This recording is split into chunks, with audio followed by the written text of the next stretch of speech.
pessoal, tudo bem com vocês? Meu nome é Mariana e este aqui é o canal Sobrenatural. Bora de relatos aí de pessoas que viram bichos, viram animais ali, tipo lobisomem, uma mulher com patas de bode, cabra, ou talvez uma mulher que acha que virou uma porco, ou até mesmo um boto. Mas antes eu quero pedir a você que gosta do canal, deixa aí o like bem no início, vai ajudar muito aqui na divulgação do canal. E conto com a ajuda de vocês também, para que o canal aí continue crescendo e divulgando aí também, porque infelizmente o YouTube não tá entregando muito aqui os vídeos. Eu tô batendo essa tecla aqui, gente, em todos os vídeos que eu tenho gravado, porque realmente não tá entregando e é muito ruim, né? Peço aí quem puder hypar esse vídeo aí, hype ele aí pra mim, que isso também vai ajudar muito aqui o canal. Se você não é inscrito aí, chegou aqui agora, se inscreve aí e ativa o sininho para não perder nenhuma notificação. Se quiser me seguir nas redes sociais, os links estão aqui na descrição do vídeo. Se quiser me mandar um relato seu também, o e-mail também tá aqui na descrição do vídeo. Mas agora chega de papo, chega de enrolação e bora para esses relatos aqui de pessoas que viram bichos, animais.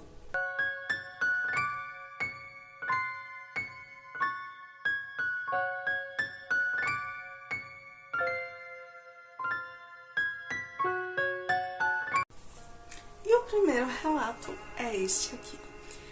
A mulher com pés de bode. Oi Mariana, tudo bem? Meu nome é Ana Luísa, tenho 29 anos e sou do interior do Ceará. E desde pequena escuto minha avó contar várias histórias que ela viveu ou presenciou. Entre todas elas, tem uma que sempre me deixou inquieta e encabulada. E eu resolvi te escrever, porque acredito que ela merece ser conhecida. Essa história aconteceu com a minha avó Maria, quando ela tinha mais ou menos uns 16 anos, lá pelos anos de 1962, num povoado que fica perto de Serra do Araripe. Naqueles tempos, as pessoas ainda andavam a cavalo, luz elétrica era raridade e a vida seguia um ritmo muito mais tranquilo do que hoje. Segundo a minha avó, havia uma moça na região muito bonita, chamada Marieta. Ela era filha de um tropeiro, que vivia mais afastado, numa casa de barro, no fim do caminho da mata. Marieta era vista às vezes na feira, outras vezes no terreiro da igreja ou dentro da igreja. Era uma moça de fala mansa, sempre muito arrumada, mas ninguém sabia muito ali da vida dela. A vovó dizia que, apesar da beleza, tinha algo estranho ali com a moça. Nunca tirava os sapatos do pé. Você nunca via de chinelo. Podia estar o calor que tivesse. Nem mesmo quando chovia e o barro atolava até a canela, ela ficava de sapato.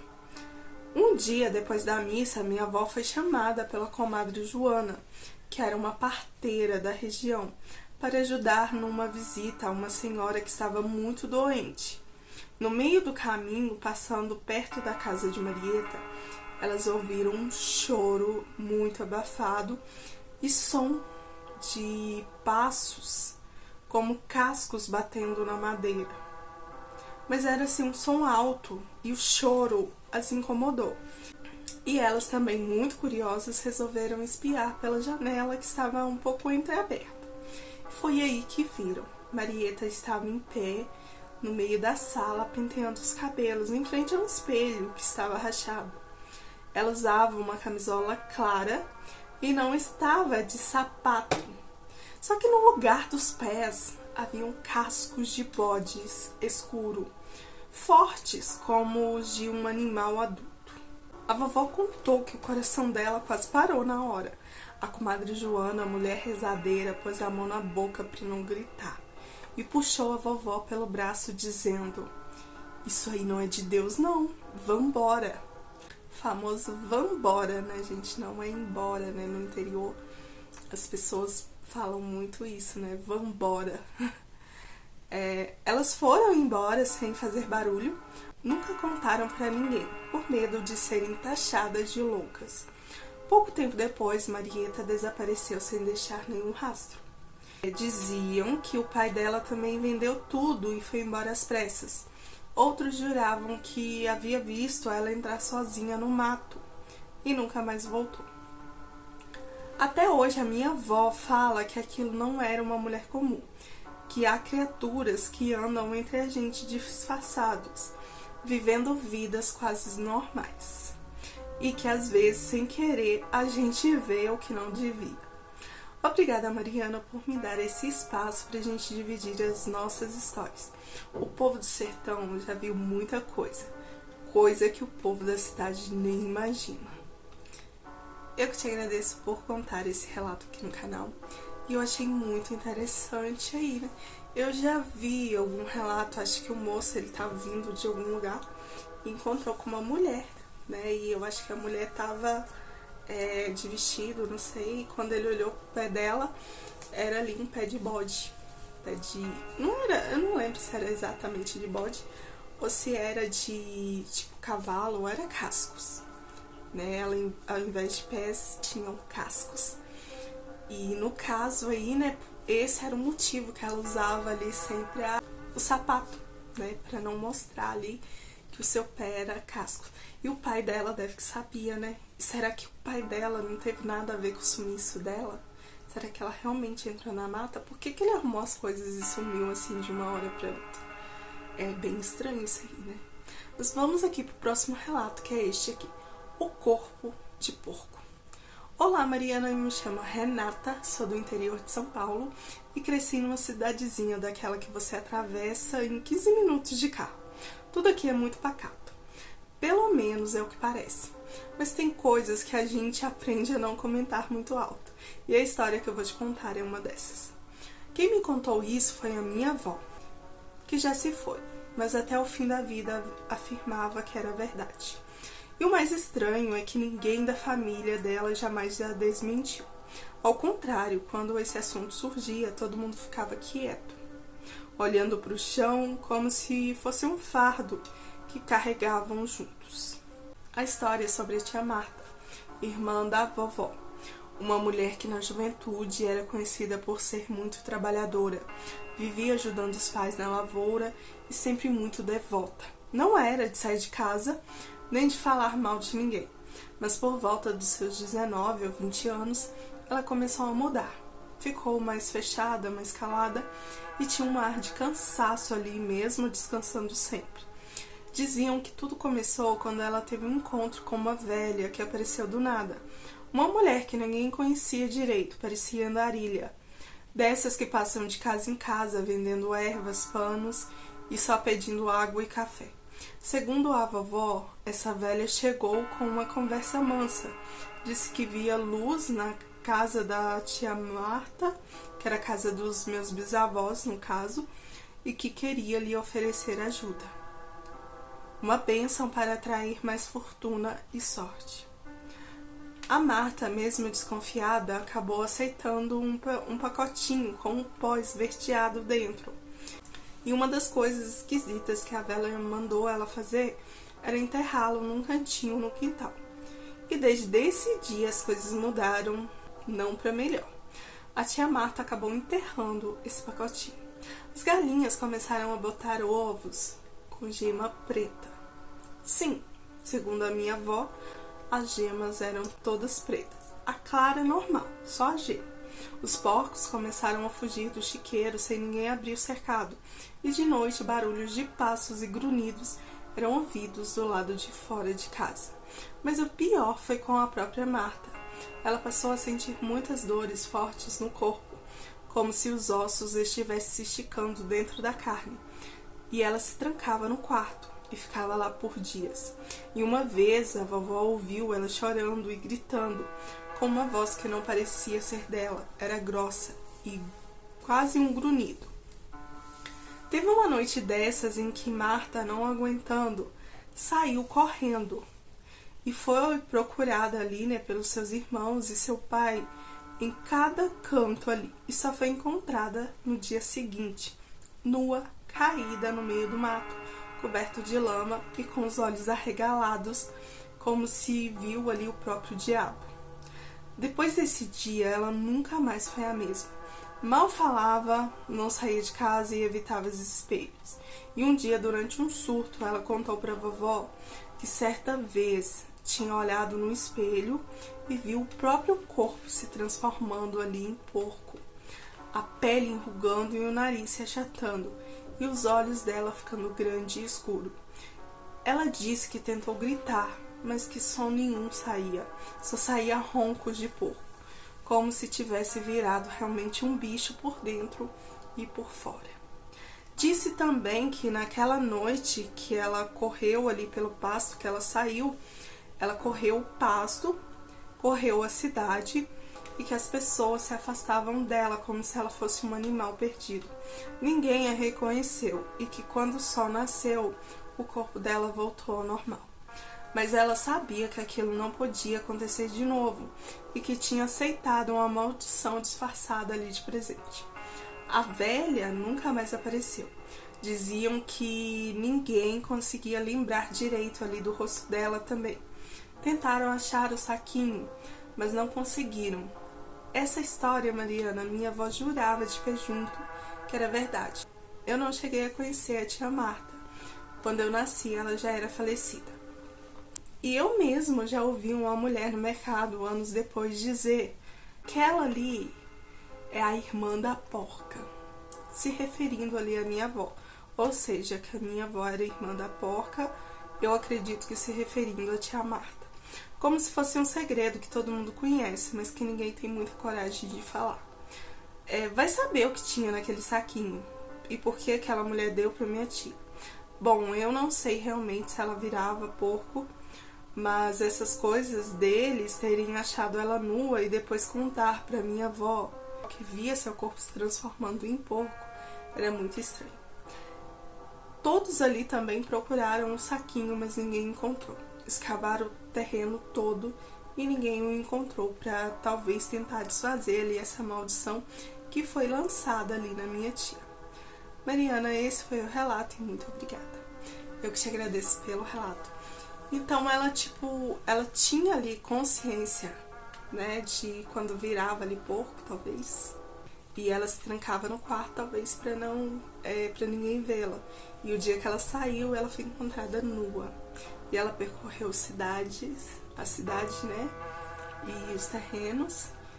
E ela se lembrava disso, né? E ela sentia ali e via o seu corpo se transformando. Que interessante. E essa velha aí pode ser algo que alguém mandou pra ela, ou simplesmente a velha não gostou dela e lançou ali uma maldição. Vai que era uma velha ali feiticeira, né, e lançou ali essa maldição. E o saquinho, talvez, né, essa coisa de não ter achado, talvez ele se desfez ali com o tempo. É isso que eu acredito, né, não sei se é verdade, mas eu acredito assim que talvez ele tenha se desfazido ali com o tempo. Mas vamos aqui, gente, pro próximo relato, que se chama O Homem que Virou Boto.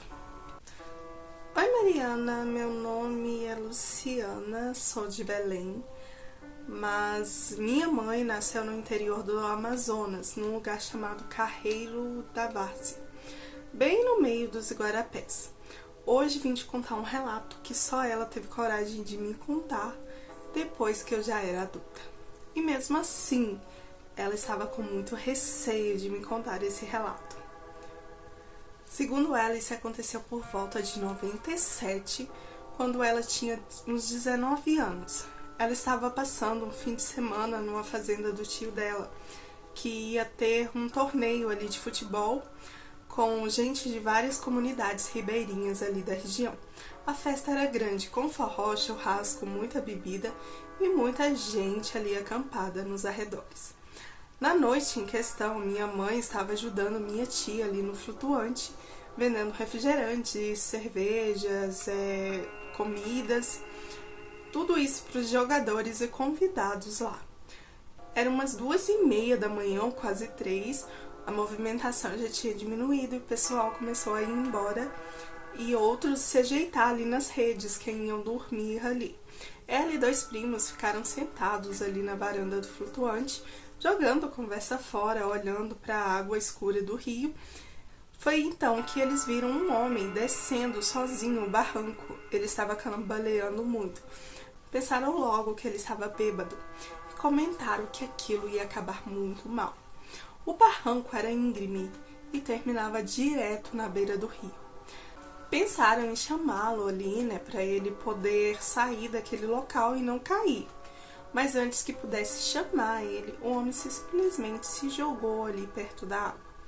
Minha mãe contou que o barulho foi muito alto e logo depois ouviram estalos da rede de pesca de madeira, que ficava armada um pouco mais adiante ali onde ele tinha se jogado.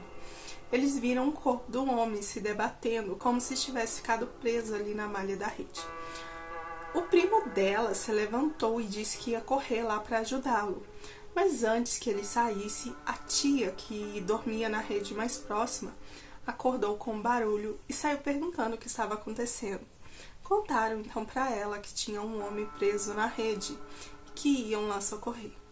Foi então que a tia, meio desconfiada, mandou acender o refletor grande, que ficava apontado para o rio, e a luz iluminou tudo, principalmente onde o homem estava. E quando olharam de novo, não havia homem nenhum. No lugar onde antes era um homem que se debatia, o que apareceu foi um boto cinza enorme, se debatendo ali na rede como se estivesse enroscado. Mas o mais estranho, segundo a minha mãe, é que o boto tinha o mesmo formato ali do corpo do homem, do mesmo homem que viram descer ali o barranco. Mesmo tamanho, mesma silhueta, só a cabeça que era de boto. O primo dela empalideceu na hora, travado. A tia mandou todo mundo entrar, fechou as portas do flutuante e ainda fez os dois tomarem banho de ervas como forma de quebrar o encanto. A minha mãe diz que a tia deu até calmante de erva para eles dormirem, mas eles não conseguiram pegar no sono naquela noite. Ficaram em silêncio ouvindo o som do rio e com medo daquilo voltar para fazer algo com ele, já que eles tinham visto. Depois disso, a história nunca mais foi contada ou comentada em casa. Só muitos anos depois, quando eu mesma perguntei se havia acontecido algo de estranho ou sobrenatural com a minha mãe, que ela me contou. E ela tinha um olhar de medo, mas muito medo mesmo. Ela jura que o que ela viu foi real, e eu acredito, até porque naquele pedaço de mundo onde o rio e a mata se encontram, a gente aprende cedo que o impossível é só o que a gente ainda não viu. E tem diversos relatos de pessoas que afirmam ter visto homens se transformando em boto. Obrigada por ler meu relato e um abraço para você. Eu que te agradeço pelo relato. E tem sim diversos relatos de pessoas que dizem aí que viram, né, homens se transformando em boto. Né, a Linda, né, fala que eles saem ali do rio. Eu não sei se é em noite de lua cheia. E vão ali atrás de moças solteiras.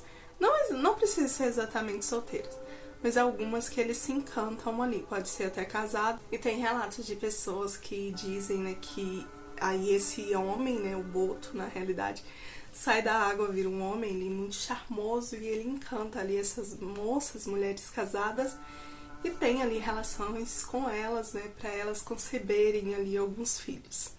E que depois disso ele simplesmente volta para a água, né, pula ali na água e volta ali a forma de boto. Acho que é em noite de lua cheias mesmo. Acho que é em noite de lua cheia mesmo que fala ali na lenda. E muitas pessoas dizem que isso já aconteceu. Tem relatos de pessoas que dizem que namorou ali um boto ou coisa do tipo. E é só a gente parar, pesquisar e procurar que tem mesmo. E tipo, que a sua mãe viu ali, eu acredito sim que seja possível.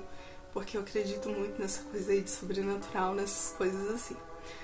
Mas vamos aqui pro próximo relato, que se chama O Tio que Virou Lobisomem. Oi Mariana, me chamo Elaine, sou do norte de Minas Gerais e sempre acompanho o canal. Resolvi te escrever porque cresci ouvindo uma história que meu pai sempre me contou. Mas só depois de adulta eu comecei a entender o peso dessa história, o peso do que ele viveu e de como aquilo marcou a vida dele. A história aconteceu em 1982 no povoado que se chamava Pedra Vermelha, mas não sei se ele ainda existe. Foi lá onde meu pai nasceu e viveu há 20 anos atrás. Naquela época ele tinha por volta de 13 anos e morava com os pais, os irmãos e alguns tios numa mesma propriedade, dividida entre casinhas de barro. A vida era simples, muita lida na roça, criação de porcos, gado, essas coisas, tudo para o consumo. O irmão mais velho do meu avô, o tio Vicente, era um homem muito estranho, quieto, calado até demais. Dormia o dia inteiro e quase sempre sumia nas noites de quinta e sexta-feira. Ninguém falava nada, mas o povo desconfiava. Diziam que tinha coisa errada com ele, que ele fazia mandinga, magias e que gostava de rezas estranhas e que não gostava de igrejas. Numa sexta-feira de lua cheia, meu pai contou que acordou no meio da madrugada com muita vontade de fazer xixi. A casa era simples, sem banheiro dentro, então ele teve que ir lá fora. Pegou um lampião na mão e saiu em direção ao mato, perto do galinheiro. O ar estava parado, tipo de noite que até os grilos se calam. Tava estranho. Quando terminou ali de fazer o xixi, ele ouviu um barulho de gravetos quebrando e logo viu uma sombra entre as bananeiras. Achou que era um porco solto ou algum bicho, até que viu o tio Vicente completamente nu, agachado no meio daquela escuridão, com as mãos pressionando ali o chão e os olhos brilhando como se fosse um bicho. Os olhos brilhando como se fosse um bicho ou de um bicho. Meu pai disse que ficou congelado, disse que tentou chamar, mas a voz não saía. O corpo dele começou a tremer e o lampião quase caiu ali da mão dele. O tio começou a se contorcer, como se seus ossos estivessem rearrumando. Rearrumando? Como assim?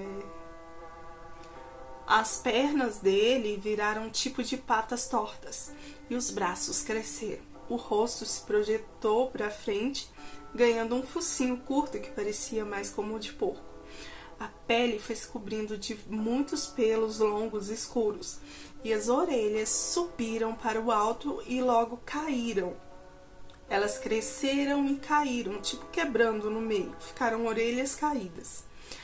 Ali, ele se transformou, bem na frente do meu pai. Meu pai disse que tentou correr, mas tropeçou num galho seco de uma cerca caída, e foi aí que o lobisomem virou o rosto na direção dele e rosnou. Ele tentou gritar de novo, e conseguiu só que saísse um fiapo ali de voz, chamando ali pelo seu pai, o meu avô. Quando o bicho começou a correr em direção a ele, ele correu para o terreiro gritando feito um louco. O meu avô ouviu, acendeu a lamparina e saiu com a espingarda e gritou uma reza daquelas que se faz contra bicho ruim. E foi aí que o lobisomem parou e se virou e correu em direção ao mato. Na manhã seguinte, o tio Vicente apareceu em casa com os pés e as mãos cheios de corte, dizendo que tinha caído num toco e acabou dormindo ali no mato. Ninguém perguntou nada. Meu pai disse que passou anos sem conseguir dormir direito. E o tio sumiu uns 4 anos depois disso. Ele acha que alguém o matou. E diz que o pai dele sabia, mas não contou a ninguém e falou para ele não comentar nada também. Ele sempre jurou que não era sonho nem invenção. Diz que viu o próprio tio virar bicho com os olhos dele. E nunca mais conseguiu olhar direito para ele do mesmo jeito. A história nunca foi comentada com ninguém de fora, só com os mais antigos ali da família. Mas eu acredito sim, Mariana, no meu pai. E depois de ouvir tantos relatos parecidos com o dele, achei que talvez estivesse na hora de dividir com você e com todos do canal o que ele também viveu. Obrigada, Mariana, por contar e abrir espaço para a gente falar o que o mundo chama de loucura, mas só quem viveu sabe que é real. Eu que te agradeço pelo relato.